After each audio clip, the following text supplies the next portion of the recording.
السلام عليكم، الله يسعد مساكم يا أحبابي وأصدقائي، يا مرحبا. يقولون فيه مثل نسمعه دائما، يقول وجه الفقر يستحي من الغنى. وجه الفقر يستحي من الغنى. هذا صياد بان بيته، عنده صندقة مرتبها وشغل عدل وبانيها على طرف ذاك النهر، يلهبه الغربي فلا وده يتبطح في الظلال، جو عليل ودائما، والمكان اللي هو فيه دائما خضر. سبحان الله، يعني كل الفصول فيها مربع، وعنده جبل فيه نبع براد الطبيعة كأنه ما فيها، وماخذ انتيك العمهوجة اللي كانها طائرة الكونكورد. يوم خذها قالها اسمعي، أول 6 سنوات 5 سنوات 6 سنوات ما نبغي عيال، نبغي يعني نعيش خفاف. الأول 5 سنين أو 6 سنين خلينا يعني ستاندرد، ما في حد يقلقنا، وما عنده يعني ثلاجات فريزر وتبريد صناعي، ما عنده. يحول على النهر ويصير حق غداه ولا حق عشاء فريش، وعنده تنور فخار يسوي فيه ذاك الخبز اللي بدون خميرة، رقيف ما فيه إلا الملح خفيف. يقلط الغداء سمك صافي، سمك هامور صاف له، جايب له مثل الدوة حجر مسويه وحاطن عليها مرو يشب تحته لين غدي كانه لهب. هذا ما يشوي عليه، يشوي عليه السمك، ويشوي عليه الهامور والجمبري والصافي. يقول أول ما أجيب ليش السمك فريش وترتبينه عتقيه في الخل عشان يروح منها الزفر. أكله محدود، عيش أبيض نثري، وخبز صاج اللي هو يحطه في الفخار الدرام، وجرجير ورويد وليمون بس، ما يكثر. وسمن بقري عنده، ما 4 بقرات إنه 5. ذيك اللي كانها حقة هولندا، اللي كانها مغسولة بصابون بشامبو بانتي تلمع. المهم انه عايش عيشة ما بعدها عيشة، مروق اخر روقان. يوم جاء يوم من الايام في صيدتك سمكة النكرية تميل بين ذا الصافي وبين مي بصافي، حول ذا الهامور حول الهامور. انا والله انا بغسل في السمك، لكن حسب الوصف اللي نقل لي. يوم شقت بطنها فلاي فيها كبر يديد الحين، لولو أم لولو ولا مرجان ولا الماس، المهم إنه يعني شيء ثمين. يوم شافه وغسله من الدم وذا فلاي شيء يروع. قال خلنا نحول به على تاجر في طرف المنطقة، تاجر في طرف المدينة، تاجر ذهب وأحجار كريمة. يوم جاء قلبه حصده بقطه، قال عشان أكون معك صريح يا أخي، هذه ما أمتلك قيمتها ما هي بعندي. قال والحل أتزامن وياها؟ قال لا تزامنت وياه، وروح بها للتاجر فلان أقدم مني خبرة وافهم مني في السوق ورجال متمكن وفلوسه وايدة، وأكيد أنه بينصفك إن شاء الله فيها.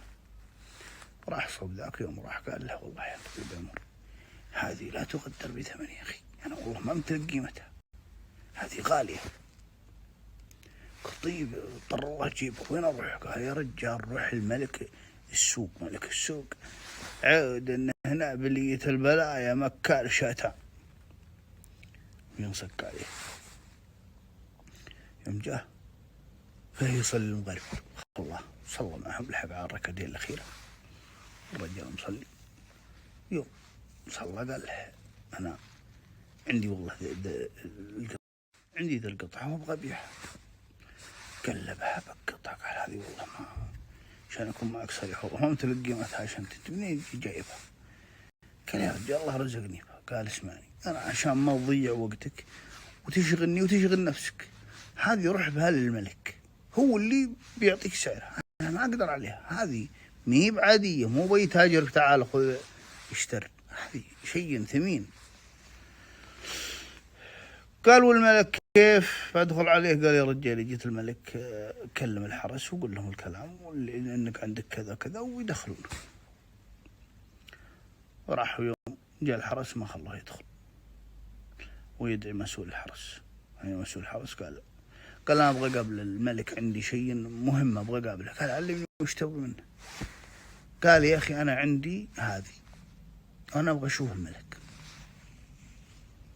قال خلاص انتظر. حول راح للملك وعقبها طلبها الملك ودخل. يمجح جاب الملك قال هذه عندي وأنا رجال أبغى أبيعها. قال الملك أنت منين جايبها؟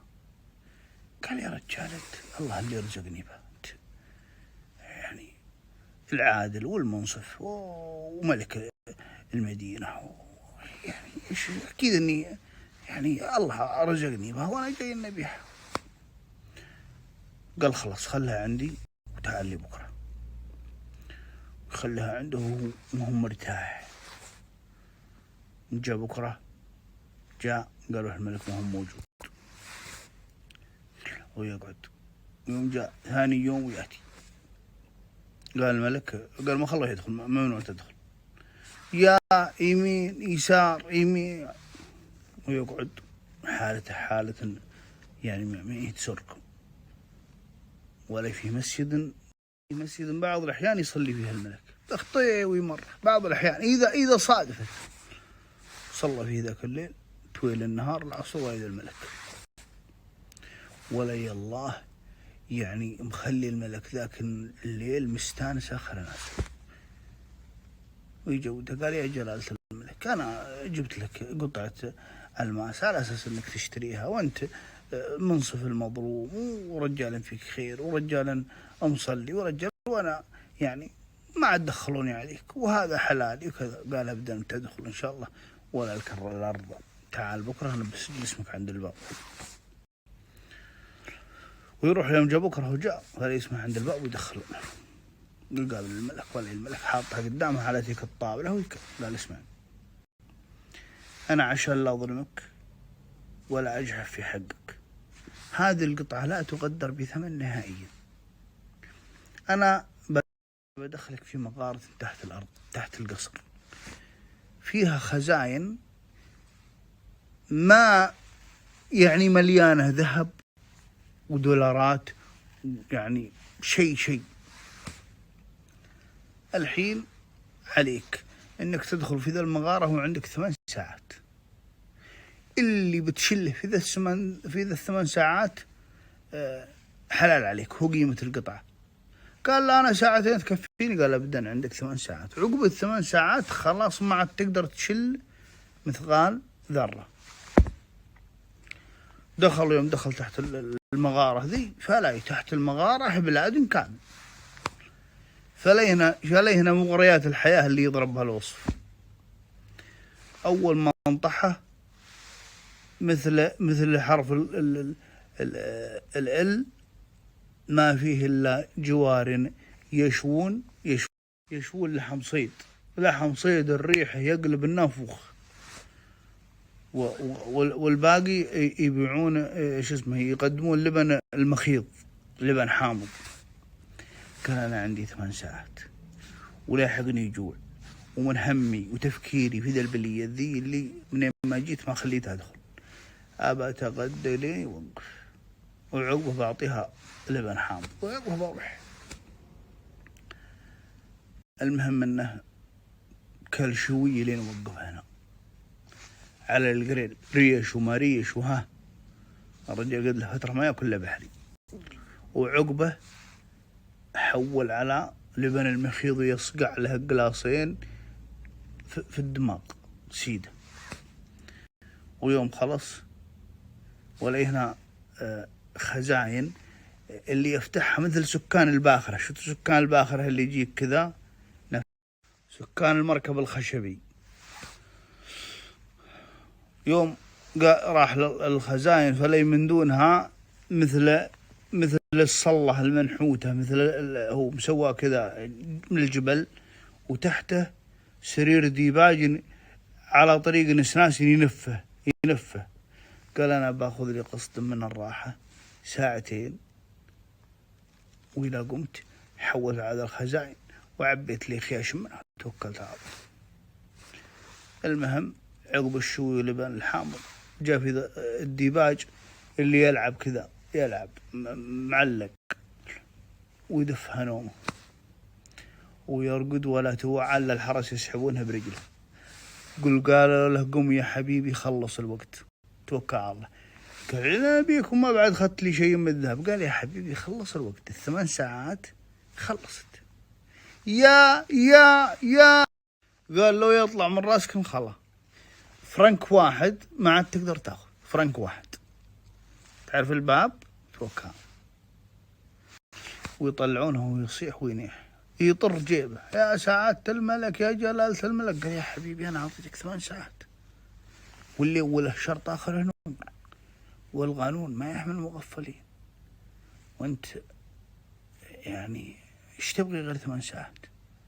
أنت رجال، ما أنت بوجه غنى، أنت وجه فقر، يلا توكل على الله. فمثل ذا السالفة مثلنا في ذا الدنيا سبحان الله، مقصرين ولاهين في ملذات الدنيا وفي ملذات الحياة وفي أشغالنا اللي ما تنتهي، لين يأتي يوم الله الموعود. الله يعطينا ويعطيكم طولة العمر على الطاعة، ويجعل أحسن أعمالنا خواتيمها، ويجعلنا من الني ما ينسون عن ذكر الله.